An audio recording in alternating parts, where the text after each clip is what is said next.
할렐루야. 주님의 평강이 우리 성도님들에게 가득하기를 축복합니다. 오늘 말씀의 제목은요, 잃어버린 것입니다. 여러분, 지금까지 살아오시면서 물건 많이 잃어보셨죠? 나는 살아오면서 한 번도 내 물건을 잃어버려 본 적이 없다. 그런 분은 정말 대단하신 분입니다. 저와 같은 사람들이 볼 때에는 그분은 거의 신입니다. 어떻게 물건을 안 잃어버릴 수가 있습니까? 저도 여러분 참 많이 잃어봤어요.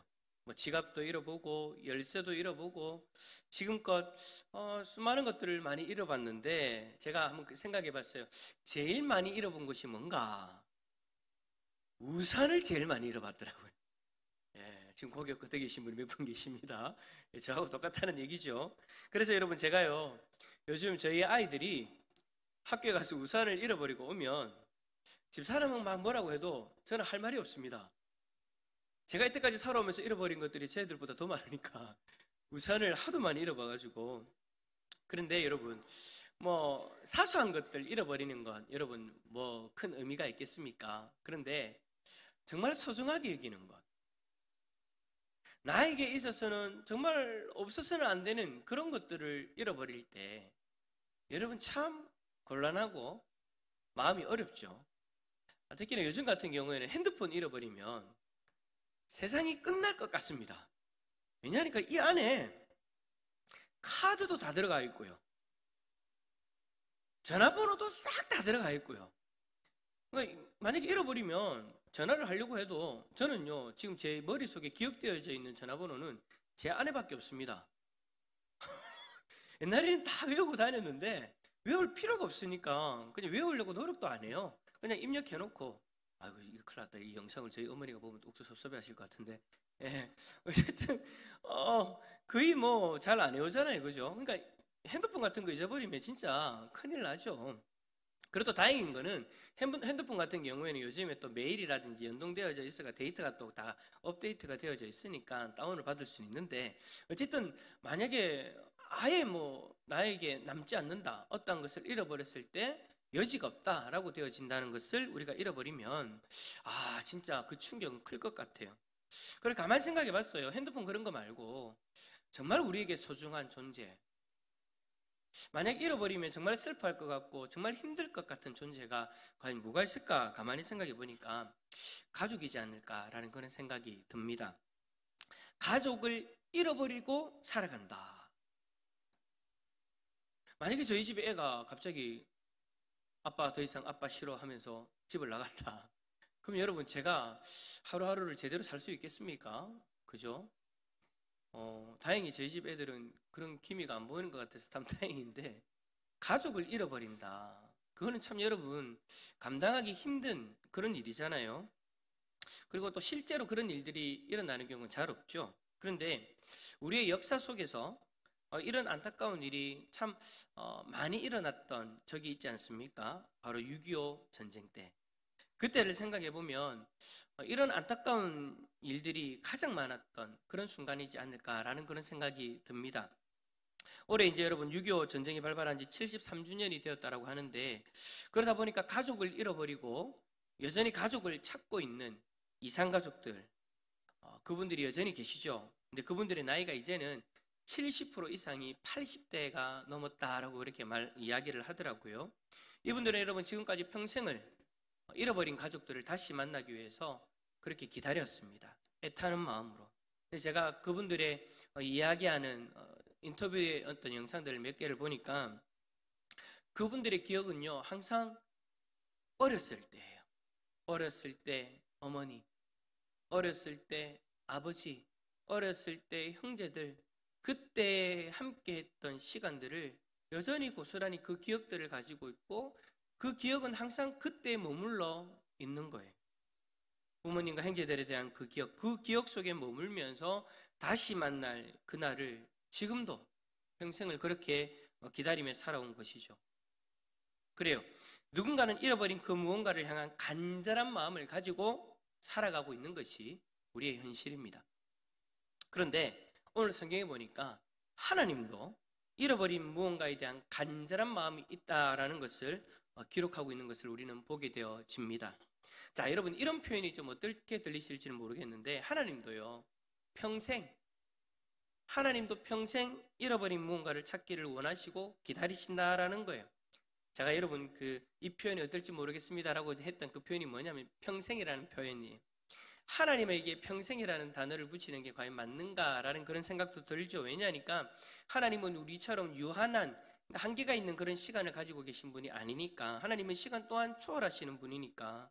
그래서 하나님에게 평생이라는 표현을 하기가 좀 그렇긴 하지만, 그래도 여러분 어떤 의미로 제가 이 이야기를 드리냐면, 하나님께서 태초에 이 땅을 창조하기 전부터, 하나님이 이 땅을 창조하기 전부터 지금까지의 모든 시간, 하나님에게 관련되어진 그 모든 시간들을 제가 그냥 우리 쪽에서 할 수 있는 표현으로 평생이다라고 그렇게 제가 한번 표현해 본 거예요. 여러분 그 긴 시간 동안 하나님은요, 잃어버린 것을 찾고 또 기다리고 계신대요. 자, 우리 같은 경우에는 길어도 여러분 70년, 80년, 90년 정도의 시간을 그렇게 잃어버린 것을 기다리고 있는데, 하나님은 그보다 더 긴 세월 동안 잃어버린 뭔가를 기다리고 계신다, 찾기를 기다리고 계신다라고 그렇게 이야기를 합니다. 자, 여러분 예수님은 하나님의 어떠한 이러한 마음들을 표현하고 계시는 걸까요?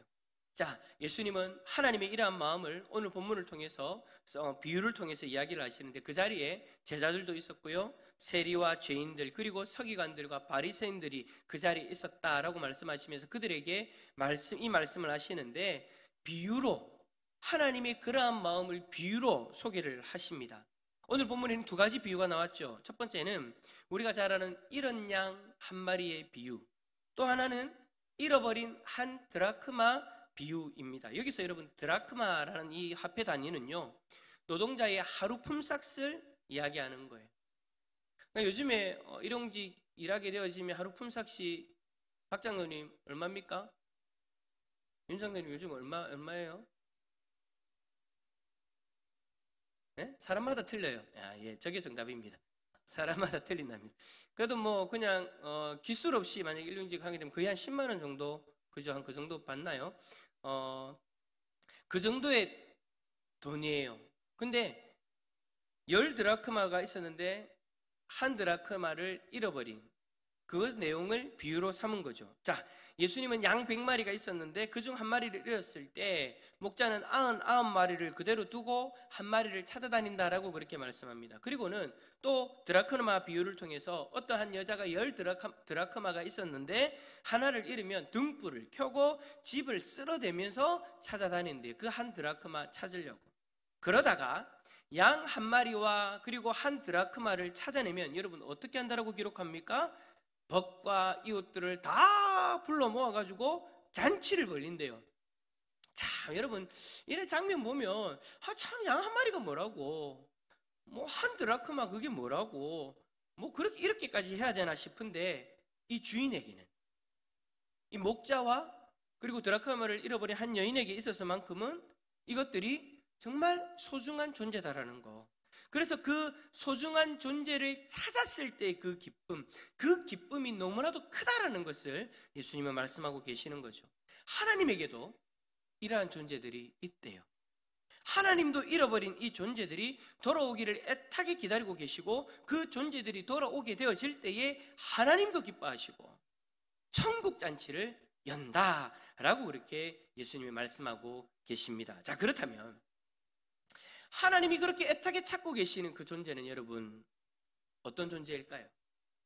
어떤 분들은 이 비유를 너무나도 잘 알고 계시죠? 너무나도 많이 들었고, 제가 딱 이렇게 이야기하면 이미 여러분들의 머릿속에 양은 뭐 드라크마는 뭐 쫙 머릿속에 착착착 그림이 그려지는 그런 분들도 계실 겁니다. 자, 이 비유 누구를 가리킬까요? 첫 번째는 불신자들입니다. 그러니까 하나님께서 애타게 찾기를 원하시는 존재가 불신자들, 하나님을 믿지 않는 영혼들, 예수 그리스도를 믿지 않는 그 영혼들. 여러분, 우리는 오늘 말씀을 통해서 그 잃어버린 영혼이 바로 우리 주위의 불신자들 중에 있다라는 그 사실을 알고 있기 때문에, 여러분 우리는 어떻게 합니까? 우리는 오늘 우리 한 달 전에 태신자들의 이름을 딱 적었잖아요. 그 태신자들이 구원받기 위해서, 태신자들이 하나님 앞으로 다시금 돌아올 수 있도록 하기 위해서 우리는 저들의 이름을 적고, 새벽마다 여러분 우리 나오는 성도님들은요 새벽에 앉으시는 자리들이 있거든요. 그 자리에 있는 이름들을 매일 새벽마다 부르면서 기도합니다.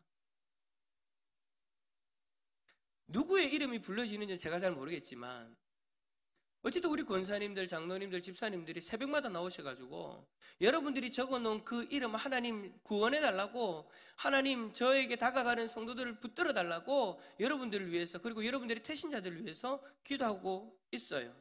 왜요? 하나님이 애타게 찾으시는 영혼이니까. 그렇다면 여러분 이런 질문 한번 해보셨습니까? 하나님에게 왜 그들은 잃어버린 영혼이 되어졌는가? 자, 우리의 태신자들, 그 태신자들이 하나님 앞에서 왜 잃어버린 영혼이 되냐라는 거예요. 그 이유가 뭐냐면 하나님이 태초전에 이미 그들을 선택하셨고 자신의 소유로 삼으셨기 때문입니다. 자, 태초전에, 그러니까 우리가 태어나기도 전에, 태어나기도 전에 우리라는 존재에 대해서 어떻게 하느냐? 그러니까 하나님이죠. 우리가 할 수 없는 그 능력의 선을 뛰어넘어서 이미 우리를 알고 계셨고 이미 우리를 선택하셨고 자신의 백성으로 삼으셨다라는 것. 그래서 여러분 에베소서 1장 4절에 이런 말씀이 있습니다. 곧 창세전에 그리스도 안에서 우리를 택하사 우리로 사랑 안에서 그 앞에 거룩하고 흠이 없게 하시려고. 자, 하나님이 우리를 택하시는데 언제부터 택하셨다고요? 창세전에. 하나님이 창세전에 우리를 너희들은 나의 것이다 라고 하나님이 선택하셨다라는 거예요. 근데 이 선택을 받은 영혼들 중에 아직까지 하나님 앞으로 돌아오지 않은 영혼들이 있다라는 거죠. 그 영혼들이 뭡니까? 이미 하나님이 택했지만 아직까지 돌아오지 않은 하나님 앞에서 잃어버린 영혼이 되어져 버리는 거죠.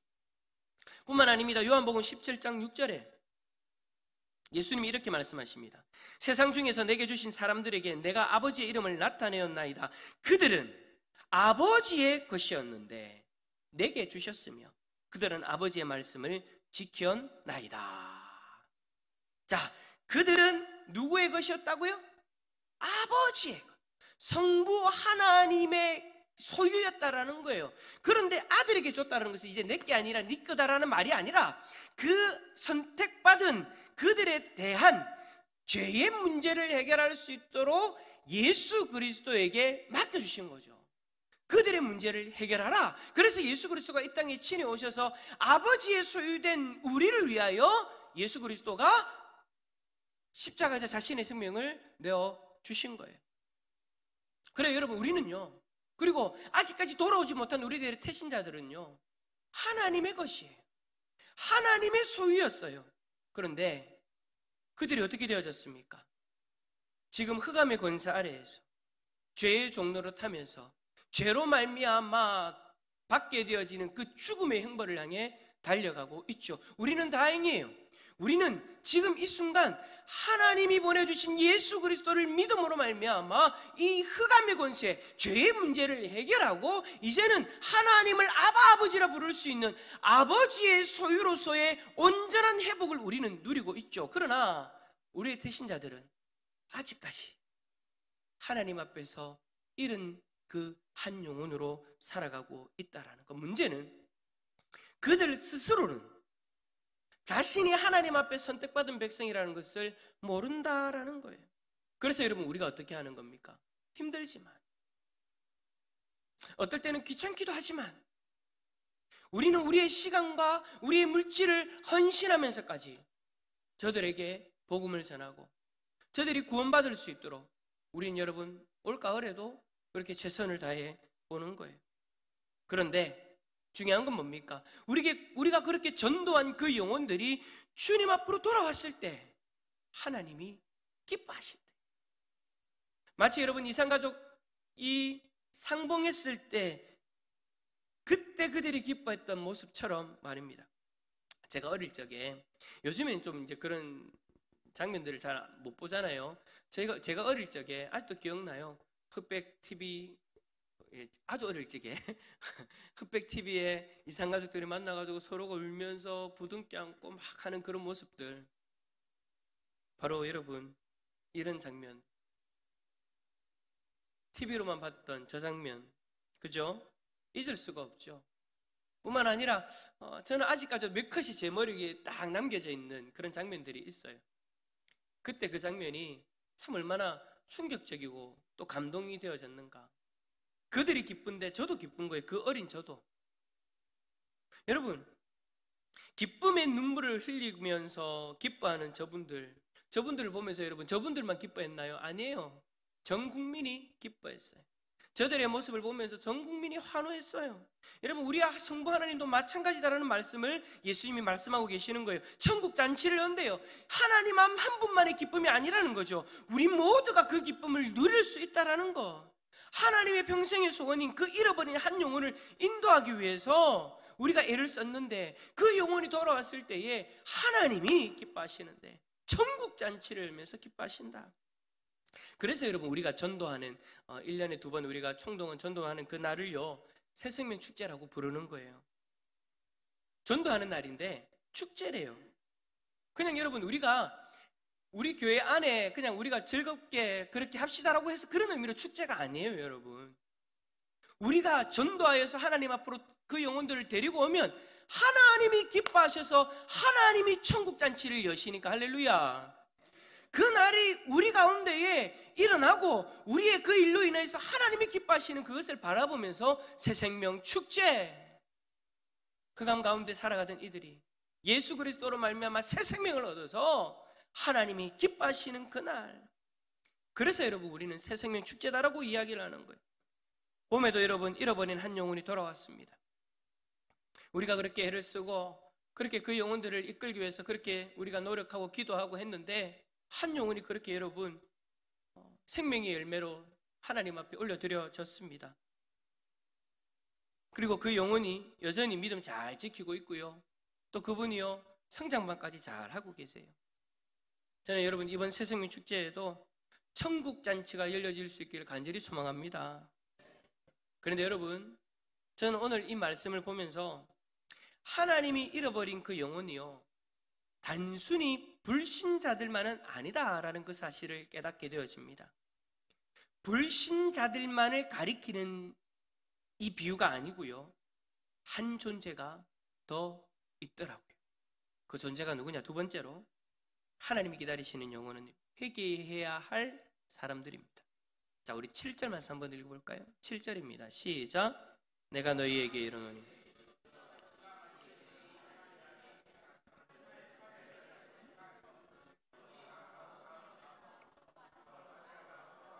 아멘. 하나님이 기다리는 그 잃어버린 영혼에 대한 정확한 표현은 뭐냐면요, 회개해야 할 것이 있는 영혼이라는 거예요. 회개해야 될 것이 있는 죄인, 그 중에 제가 앞에서 예를 들었던 불신자들이 포함되어지는 거고요, 동시에 이 자리에 있으면서 죄를 회개해야 될 자들, 회개해야 될 죄가 있는데도 불구하고 회개하지 못하고 있는 그분들도 다 포함되어져 있는 거예요. 그러니까 지금 이 자리에 있지만 자신의 죄를 회개하지 못한 영혼이 있다면 하나님 앞에서는요, 그 영혼이 잃어버린 영혼이고요, 하나님은 지금도 그 영혼이 회개하고 돌이키기를 기다리고 계신다라는 겁니다. 그 한 영혼이 회개를 하면 하나님은 회개할 것 없는 의인 99으로 말미암아 기뻐하는 것보다 더 기뻐하신다라고 말씀하고 계시는 거예요. 우리 중에 회개해야 할 죄가 있어서 마음이 무겁게 이 자리에 앉아 계신 분들이 있을 수도 있어요. 그래서 오늘 예배 자리에 나오는 것이 많은 부담이 되어질 수도 있겠죠. 이러한 모습으로 내가 하나님 앞에 어떻게 보나, 이러한 모습으로 내가 하나님을 어떻게 예배하나, 이러한 모습으로 찬양하고 이러한 모습으로 기도하고, 참 나는 일주일 동안 이렇게밖에 못 살았는데 내가 이렇게 하나님 앞에 나아가고도 되겠나, 하나님을 어떻게 뵙나, 이 죄인의 모습으로 하나님 앞에 어떻게 예배를 드리나 라는 그런 마음을 가지고 오늘 이 예배 자리에 나오신 분들도 계실 거예요. 여러분, 그런데 걱정하지 마세요. 그것 때문에 여러분들이 마음이 무겁고 이 자리에 나오는 것이 참 어려웠다면 여러분 걱정하지 마세요. 하나님은요, 오히려 그러한 분들이 하나님 앞에 나오기를 애타게 기다리셨습니다. 회개할 것 없는 의인 99보다 회개할 것 있는 그 한 사람, 우리는 죄인이라고 하면 부정하다라고 이야기하고 죄인이라고 하면 가까이 두기도 싫어하는 것이 우리들의 모습인데 하나님은 다르다라는 거예요. 회개할 것이 있는 그 죄인 한 사람, 그 한 사람이 하나님 앞으로 나오기를 하나님은 애타게 기다리고 있다는 거예요. 그리고 하나님 앞에 나와서 그 죄의 문제를 회개하기를 하나님은 지금도 기다리십니다. 지금 우리에게 필요한 것은 뭡니까? 그러한 하나님을 신뢰하고 하나님 앞에 내 죄를 자복하고 회개하는 거예요. 내가 지금 회개하게 되어질 때에 하나님이 나를 책망하시는 것이 아니라, 나를 밀어내시는 것이 아니라, 하나님은 미쁘시고 의로우사 나를 용서하시고 나를 사랑으로 품어주실 것이다라는 그 신뢰, 하나님이 지금 이 순간을 위해서 나를 지금 이곳에 부르셨고 나를 기다리셨다라는 그 말씀에 대한 그 신뢰, 특별히 오늘 본문을 통해서 회개해야 될 죄가 있는 그 영혼을 애타게 기다리고 계신다라는 그 말씀에 대한 그 하나님에 대한 그 신뢰, 그 신뢰를 가지고 우리는 오늘도 용기를 내어서 하나님을 바라보고 하나님 앞에 나아가는 것. 그리고 내 치부를 드러내는 것이 부끄럽지만 그럼에도 불구하고 그러한 모습을 기다리고 계시는 그 하나님 앞에 기도할 때 회개하는 거죠. 하나님, 내가 좀 더 떳떳하게 하나님 앞에 나왔으면 좋겠지만 하나님 그러지 못합니다. 나에게 이런 죄가 있습니다. 이런 모습도 괜찮을까요? 라고 그렇게 기도할 때 하나님은 오히려 너가 그러기를 기다렸다라고 말씀하실 거예요. 너가 그러기를 내가 애타게 기다렸다라고 하나님은 말씀하실 거예요. 그런데 만약에 우리가 죄 있는 존재임에도 불구하고 하나님 앞에 죄가 없다라고 이야기하면 그것이 여러분 오히려 하나님 앞에 더 큰 죄가 되어지는 거예요. 물론 여러분, 우리는 죄의 문제를 해결한 사람들입니다. 예수 그리스도를 믿음으로 말미암아 죄의 삭신, 그 사망의 문제를 해결받은 사람이에요. 그러나 그럼에도 불구하고 우리는 연약한지라 이 땅 가운데서 죄에 넘어지잖아요. 그래서 예수님이 뭐라고 합니까? 발을 씻어라, 회개하라고 우리에게 말씀하셨죠. 그래서 여러분, 우리는 죄가 있는 존재로서 죄의 문제는 해결했지만, 죄의 삭신은 해결했지만 여전히 죄에 걸려 넘어지는 존재로서 회개하고 다시금 하나님 앞에서 온전한 하나님의 백성으로서 살아갈 수 있는 그런 모습이 우리들 하는 거예요. 그런데도 불구하고 우리가 하나님 앞에 죄 없는 것처럼 이야기를 하면 성경은 그런 우리를 향해서 뭐라고 이야기할까요? 요한 1서 1장 8절에서 이렇게 말씀합니다. 만일 우리가 죄 없다고 말하면 스스로 속이고 또 진리가 우리 속에 있지 아니할 것이요. 지금 이 자리에 있는 우리 중에 스스로 죄 없다라고 이야기할 수 있는 이가 여러분 어디 있습니까? 우리가 만약 죄가 없다라고 말하면서 나는 회개할 것이 없다라고 말한다면 그것은 스스로 속이는 거래요. 그것은 우리 안에 진리가 없다라는 것을 드러내는 것이래요. 만약 진리 대신 예수 그리스도가 우리 안에 계신다면 우리는 우리의 죄를 인정할 수밖에 없습니다. 왜요? 우리의 죄를 위해서 십자가를 지신 그 주님이 함께 계시는데 그 십자가 앞에서 우리의 죄를 어떻게 감출 수가 있겠습니까? 매 순간 우리는 그 십자가 앞에서 우리의 죄를 발견하고 회개하며 살아가게 되는 거죠. 여러분, 얼마나 다행입니까? 예수 그리스도의 이름으로 회개하고 우리의 죄를 용서받을 수 있는 길이 우리에게는 쫙 하니 열려 있잖아요. 그런데도 불구하고 마치 나는 하나님 앞에 요만큼의 죄도 없는 것처럼 그렇게 서 있는다면 그 영혼이요, 오늘 본문에 나오는 하나님이 애타게 기다리신